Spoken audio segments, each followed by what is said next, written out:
All right, guys, welcome back to another video. Today, we're going to be looking at the ABXYLUTE cloud gaming handheld. This was sent over to me to take a look at. So let's jump right into it. I'm going to give you my thoughts on what I think about this and do I recommend you picking up one of these devices. All right, so here is the console itself. Sorry for the reflection right off the bat. I don't really know how to get rid of that while recording this, but here it is, the ABXYLUTE console, or the ABXYLUTE, but it is pronounced absolute.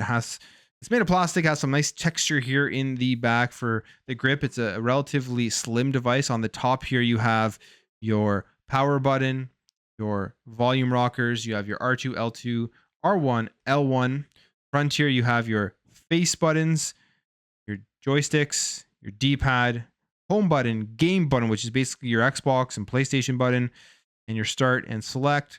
On the bottom, USB-C headphone jack, and a micro SD slot for expanding your storage if you want to do that, because you can install stuff on here. I believe you can install like Android games and stuff. This entire console is Android based, and it's basically just a mobile phone with a custom console UI in there where you can go ahead and download all the apps. You can go to the Play Store and pretty much download everything. If you've ever played with the Logitech G Cloud, I believe these launchers are basically identical with maybe some extra stuff from Logitech that they've thrown in there of just like custom software, but it looks pretty much identical. Very easy to use. I actually don't mind the interface at all. I think it's nice, it's sleek, it's relatively fast depending on how long this thing has been loaded up for. One of the complaints I would say about this console is that if you are just powering it on, it takes a little bit to get going and it can lag. And when you go into, like, for example, Xbox Cloud Gaming, which it's opened right now, or no, it's not open, but like, so maybe you can experience here once I open it. It does lag a little bit at the start, and then eventually again it gets going. But this is what this device is for. It is for cloud gaming. You can see here I'm in Xbox right now, and the cool features now added on here to Xbox is being able to play games you own. I own Star Wars Outlaws, and you can see it's right there. I've just been playing it recently, so it's in my jump back in section, and I own this game, and you can play it via the cloud. You see the little check mark, so that's pretty cool. That makes these types of devices even more appealing, I think, for a lot of people now that on Xbox you're going to be able to play your own games plus your Game Pass games. But you can go through, you can slice, you know, it's kind of a little bit laggy and janky there and everything. So that is one of the things that I would say is a drawback, but once you're in, and then it's fine, but just the initial load is kind of annoying. So that's basically it. This is the device. It has a 1080p 7-inch display.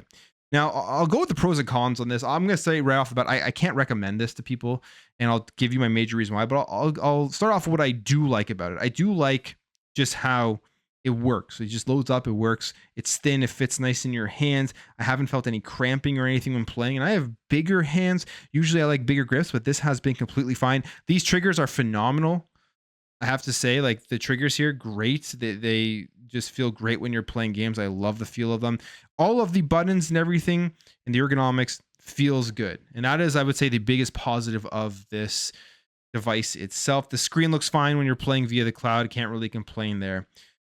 The one thing, or the two things that, as I already mentioned, there's a little bit of lag on it, but the deal breaker for me on this console are the joysticks. And I'll explain why. These are basically Nintendo Switch joysticks. You can see here from like the size of them and everything and the travel of them. And in and of itself, that's not a bad thing. The Nintendo Switch Joy-Cons are made for portability. They are smaller. They're made, I guess, for smaller hands as well. But they work fine. They're calibrated fine when you're playing games, you're playing FPSs on the Switch, and everything kind of just works on that. Here, though, it's a different case. Yes, these are Hall effect, which is nice, but the calibration on these joysticks are absolutely brutal. Now, I will say there is this app here, Keylinker. If you go into that, you can calibrate it, but that still really hasn't fixed the problem when I've been trying to play games, first-person shooters, action, adventure games. You can play them. It just does not feel very good in your hands. I really, really wish they would have gone with bigger joysticks. Like, for example, I have this device here, which I just previously bought, the GameSir. This is where you connect your phone. Yes, it doesn't have a screen on it, but they went with these nice big joysticks. The travel is great. When I'm playing first-person shooters or anything via cloud gaming with this device, it's an amazing feeling experience. With these joysticks, however, it's basically the exact opposite. And you can go in, like I said, Keylinker, and you can calibrate. It makes it better, but it's still not perfect. And my complaint about that is this is a cloud gaming device. When you're playing cloud gaming, at least for me, this is supplemental. This is something that I'm laying in bed an hour before I pass out and go to sleep. And I want to be able to just jump into a game and play it. I don't have to spend 10, 15 minutes trying to calibrate the joysticks so that the game does feel good. And that's a big issue for me when it comes to a cloud gaming device. Maybe this is a software issue that they can fix. And I hope that if it is, they do push out an update to fix it. But as of right now, because of that alone, I just cannot recommend this device. Price of this is $240. I believe it's on sale by the time you're watching this. It may be $199 US. And as of right now, just because, again, of these joysticks, I cannot recommend picking this thing up. It would be recommended if they can fix these software pieces here and just get these sticks calibrated and just make sure that games can actually be played.